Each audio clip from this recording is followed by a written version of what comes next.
Hello everyone. आज के इस वीडियो में हम बात करेंगे क्लास 11th की फिजिकल एजुकेशन। चैप्टर है हमारा सेकंड, टर्म 1 के हम एमसीक्यू क्वेश्चन करने हैं इंपॉर्टेंट।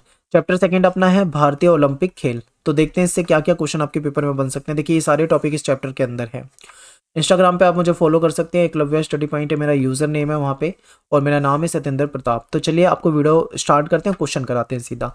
सबसे पहला क्वेश्चन आपके सामने और पेपर में आ सकता है क्योंकि काफ़ी इंपॉर्टेंट है। जो प्राचीन ओलंपिक खेल है इसकी शुरुआत जो थी वो कब हुई थी? ऑप्शन है 750 बीसी, 76 बीसी, 394 एडी और 400 एडी। बीसी का मतलब है ईसा पूर्व, ठीक है, प्राचीनतम समय की बात कर रहे हैं, और एडी का मतलब है यहाँ पे ईसवी। तो देखिए ये 776 बीसी में इसकी शुरुआत हुई थी, तो ऑप्शन हमारा क्या हो जाएगा यहाँ पे? बी ऑप्शन सही हो जाएगा। अगला क्वेश्चन है कि प्राचीन ओलंपिक खेल कब बंद कराए गए? तो देखिए इसको 394 एडी में बंद करा दिया गया था, ठीक है। ये इंपॉर्टेंट है आपके लिए, ये बिल्कुल आपको याद कर लेना एकदम कि पेपर में ऐसे क्वेश्चन पूछे जा सकते हैं। अब बात करते हैं कि प्राचीन जो ओलंपिक खेल थे वो किसके द्वारा कराए गए थे, ठीक है। तो ये जो शुरुआत अगर देखें तो ये रोमन राजा जो थे थियोडोसिस, ठीक है, थियोडोसिस प्रथम, ये फर्स्ट का मतलब है प्रथम, ठीक है, इनके द्वारा। तो ये इंपॉर्टेंट था, ए ऑप्शन आपका यहाँ पे सही हो जाएगा। अगला क्वेश्चन है कि प्राचीन ओलंपिक खेल किसके सम्मान में आयोजित किए जाते हैं? ऑप्शन है थियोडोसिस, जियूस, हरक्यूलस या इनमें से कोई नहीं। तो ये देखिए जियूस जो थे उनके सम्मान में किया जाता था। बहुत इंपॉर्टेंट है, याद रखना है आपको, क्योंकि ये इंपॉर्टेंट है और ये आ सकता है पेपर में, ठीक है। कुछ क्वेश्चन ऐसे हैं जो बिल्कुल डिक्टो आपको इसी लैंग्वेज में पेपर में मिलेंगे। अगला क्वेश्चन है कि ओलंपिक प्रतीक में कितने छल्ले होते हैं? अगर आपने ओलंपिक का लोगो देखा होगा तो कुछ इस तरीके से आपको दिखता है, ठीक है, कुछ इस प्रकार से है। तो उसमें कितने छल्ले होते हैं? 5 छल्ले होते हैं। और ये जो 5 छल्ले होते हैं ना, ये अलग अलग महाद्वीप को दर्शाते हैं, ठीक है, अलग अलग महाद्वीपों को दर्शाते हैं। ये इंपॉर्टेंट है और इनका कलर भी अलग अलग आपको देखने को मिलेगा, याद रखना है आपको ये बिल्कुल। अगला क्वेश्चन है कि ओलंपिक खेल के सम्मान के तुरंत बाद कौन से समापन के तुरंत बाद कौन से खेल शुरू होते हैं? देखिए जब ओलंपिक खेल समाप्त हो जाते हैं, समापन हो जाता है, तो उसके तुरंत बाद पैरा ओलंपिक जो खेल है वो स्टार्ट होते हैं, ठीक है। पैरा ओलंपिक जो होते हैं इसमें जो दिव्यांग होते हैं वो लोग खेलते हैं, ठीक है। तो ये इंपॉर्टेंट है, याद रखना है। अगला क्वेश्चन आपके सामने है कि अंतर्राष्ट्रीय ओलंपिक संघ की स्थापना कब हुई? देखिए ये चीजें आपको बिल्कुल रट लेनी है, क्योंकि ऐसे इस चैप्टर में से थोड़े ये क्वेश्चन पूछे जा सकते हैं, डेट वगैरह आपको याद रखनी है। तो अंतर्राष्ट्रीय जो ओलंपिक संघ है इसकी स्थापना जो हुई थी वो हुई थी 1894 में, यानी 1894 में। तो ए ऑप्शन यहाँ पे भी हमारा क्या हो जाएगा? सही हो जाएगा। अगला क्वेश्चन है कि प्राचीन ओलंपिक में विजेता को पदक की बजाय, यानी पदक मतलब मिलता है, पदक को हम बोलते हैं मेडल। आप देखते हैं कि मेडल मिलते हैं जो विजेता होते हैं, जो खेल को जीतते हैं, ठीक है, सिल्वर, ब्राउन्स, गोल्ड वगैरह ये सारी चीजें मिलती हैं। लेकिन उस समय में जब प्राचीन समय में ओलंपिक खेल होते थे उस समय में ये मेडल नहीं मिलते थे, तो उसकी बजाय इनको किस चीज से सम्मानित किया जाता था, यानी क्या दिया जाता था? ऑप्शन में है जैतून की पत्तियों से सम्मानित किया जाता था, नीम के पत्तों से सम्मानित किया जाता था, या इनको फल दिए जाते थे, या फिर इनमें से कोई नहीं। तो देखिए इनको जैतून की पत्तियां दी जाती थी, ठीक है, जैतून की पत्तियों से इनको सम्मानित किया जाता था। और जैतून की पत्तियां शांति का प्रतीक होती हैं, ये भी आपको याद रखना है, शांति का प्रतीक माना जाता है इसको।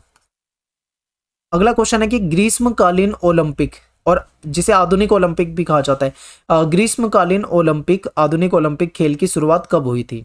ठीक है, ये बहुत इंपॉर्टेंट है। तो देखिए 1896 एडी में शुरुआत हुई थी आधुनिक ओलंपिक खेलों की, ये याद रखना है, एडी। अब यहाँ पे देखो एडी यानी कि आधुनिक समय की बात चल रही है, ईसवी की बात चल रही है। अब यहाँ पे बीसी यानी कि ईसा पूर्व की कोई बात नहीं चलेगी जब भी हम आधुनिक की बात करें।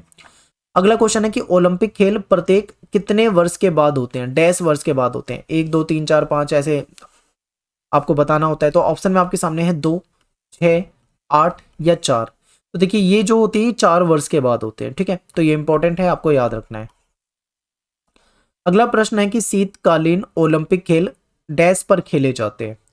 पानी में खेले जाते हैं, बर्फ में खेले जाते हैं, पहाड़ी इलाके में खेले जाते हैं, या फिर इनमें से कोई नहीं। तो देखिए ये बर्फ में खेले जाते हैं, ठीक है। और बर्फ में आपने सुना होगा या आपने देखा हो टीवी वगैरह में, आइस स्केटिंग की जाती है, ठीक है, या फिर आइस हॉकी भी खेली जाती है। बर्फ होती है चारों तरफ, उस पे खेल रहे होते हैं लोग, काफी मतलब वो थोड़ा मुश्किल भी होता है, लेकिन ये याद रखना आपको, शीतकालीन ओलंपिक, ठीक है। अगला क्वेश्चन है कि यूथ ओलंपिक कब शुरू हुए? बहुत इंपॉर्टेंट है, इसको मैं मोस्ट इंपॉर्टेंट क्वेश्चन कह रहा हूं।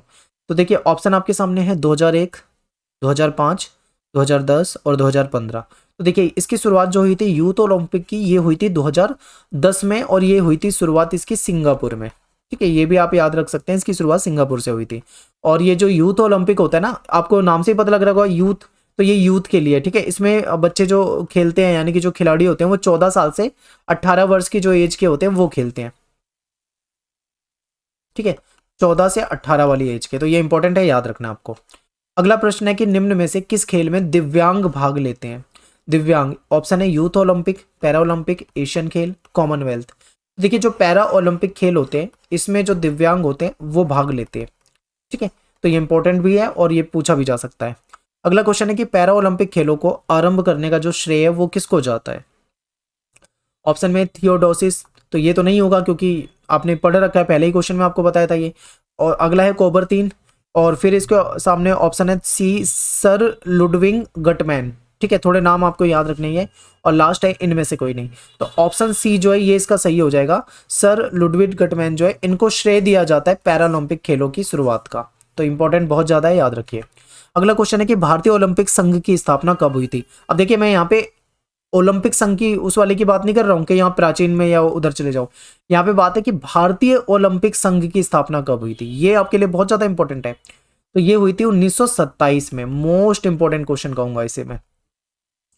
और भारतीय ओलंपिक संघ के जो पहले अध्यक्ष थे ये कौन थे? ठीक है, तो ये भी आपके लिए इंपॉर्टेंट है। जो सर दोराबाजी टाटा जो हैं ये इसके पहले अध्यक्ष बने थे। और इसका काम क्या है कि भारत के जो लोग हैं, भारत के जो खिलाड़ी हैं, उनको बड़े लेवल पे पहुंचाना। ठीक है, उनके लिए काम करता है ये। अगला क्वेश्चन है कि भारतीय ओलंपिक संघ के उद्देश्य क्या है, ऑब्जेक्टिव क्या है इसके? तो इसका काम है ओलंपिक आंदोलन को बढ़ावा देना। ठीक है, ओलंपिक खेलों को बढ़ावा देना हो जाएगा यहाँ पे। ओलंपिक खेलों को बढ़ावा देना, खेलों का विकास करना, और जो हमारे यहाँ जो खिलाड़ी हैं उनको प्रोत्साहित करना। ठीक है, उनकी हेल्प करना, उनको किसी चीज की मदद चाहिए वो देना, ये सारा काम इसका होता है।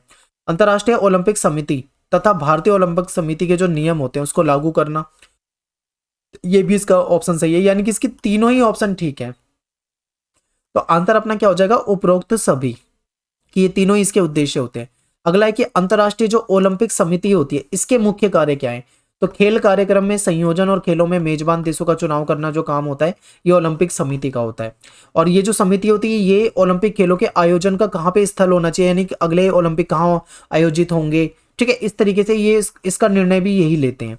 प्रतियोगी योग्यताओं के लिए मौलिक नियमों का, ये जो कंपटीशन होते हैं यहाँ पे टूर्नामेंट वगैरह जो गेम्स वगैरह चलती हैं उसके लिए कौन सी मतलब नियम वगैरह है उसको निर्धारित करने का काम भी जो अंतर्राष्ट्रीय जो ओलंपिक समिति होती है यही करती है। तो अपना आंसर क्या पे यहाँ पे क्या हो जाएगा? उपरोक्त सभी। तो ये आपका आंसर हो जाएगा इसका। तो यहाँ पे ये जो हमारा वीडियो ये खत्म हो जाता है। टेलीग्राम ग्रुप आप जरूर ज्वाइन कर लो। क्लास 11 ESP नाम से अपना 11th क्लास का टेलीग्राम ग्रुप है। और इस ग्रुप में आपको 1800 के करीब स्टूडेंट मिल जाएंगे। और यहाँ पे काफ़ी इंपॉर्टेंट जो आपकी प्लेलिस्ट वगैरह के लिंक है यहाँ पे डाल दिए जाते हैं, तो आपको वहाँ पे वीडियोस ढूंढनी नहीं पड़ेगी ज़्यादा। मिलते हैं आपसे नेक्स्ट वीडियो में। थैंक्स फॉर वॉचिंग सभी को। जय हिंद, जय भारत। वीडियो को लाइक जरूर कर दें, कमेंट कर दिया करें।